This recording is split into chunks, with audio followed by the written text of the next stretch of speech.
Hi everyone, this is Annie Paulus, Realtor with Keller Williams St. Pete, and today's video is about the housing bubble. That's the number one question on everyone's mind these days. At least everyone who's involved in real estate or thinking of getting involved in real estate in some way, shape, or form. So I figured this is a good platform to talk about it.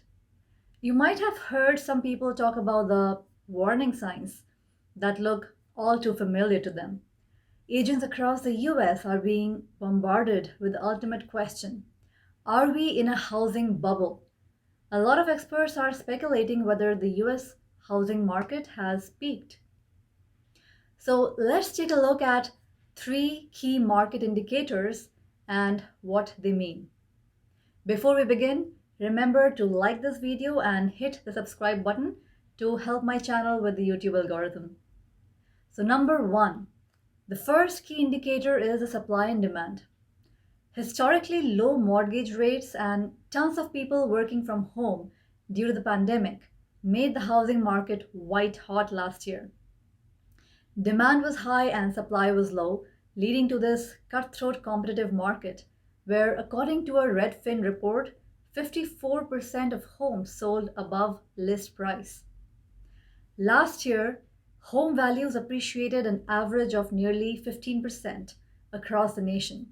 And while this year's growth isn't expected to match it, buyers and sellers are still worried that home prices are too high and that depreciation is likely to follow. Here is the thing to keep in mind. The housing bubble in the mid 2000s was caused by subprime loans, which, in simple terms, were basically loans given to buyers who were unlikely to be able to pay based on their income. Currently, the major factor driving up home values is that we are in a dire inventory shortage, while the demand has grown. In a balanced real estate market, the inventory sits around 6 months. In today's current market, it is around 1.7 months. That's a historically low amount of homes for sale. In comparison, the inventory level from 2005 and 2007 increased from 5 months to 11 months. There was a huge oversupply of homes, which should have driven the prices down, but instead they went up. That was abnormal.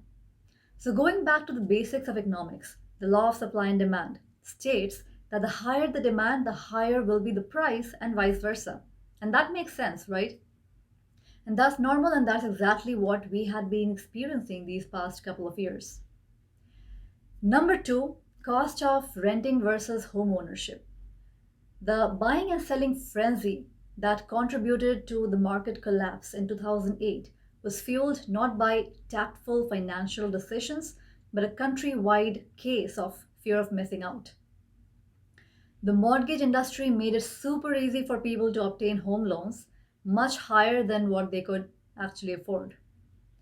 Lending standards today have become much more stringent, and today's real estate demand is actually a very real thing. Plus, with escalating rent happening across the US, many Americans are opting for the financial stability that homeownership provides. These factors, combined with the historically low mortgage rates, contributed towards increased demand for homes. So, not only is the demand very real, it's also financially smart. Number three, equity. One of the biggest reasons for the housing crash of 2008 was a lack of equity. The mid 2000s saw a massive wave of homeowners cashing out the equity in their homes, using their homes like an ATM machine to afford some of the finer things in life. As a result, the amount owed on the homes was far more than what their house was actually worth. Many foreclosures and short sales followed, depreciating home values nationwide. The scenario is very different in this market. Cash out refinance volume over the last 3 years is less than a third of what it was compared to the 3 years before the crash. Due to the appreciation in home values, homeowners gain an average of about $55,300 in equity in the last 12 months alone. As prices went up, so did the equity. The positive equity puts the current housing market in a much stronger place, minimizing the risk of foreclosure and stabilizing home values across the US. Now, no one has a crystal ball, but based on these indicators and the fact that many millennials entered the market for the first time last year, and more are likely to do so in 2022. This age group is the driving force of the US housing market. In fact, some experts believe that by buying their first homes, millennials support the bottom of the housing market, and that this will keep the US housing market overly stimulated for the next several years. Of course, the rising mortgage rates are cooling the housing market down, and the market is shifting, as many real estate experts would say. Currently, it seems to be moving from a white hot market to a red hot market, which means homes might be taking a few weeks to sell rather than a few seconds. So, has the market peaked? I think it depends on how you look at it. In the short run, the market has its fluctuations. It seems to peak and dip. But if you look at the long term historical data, the graph is always going up.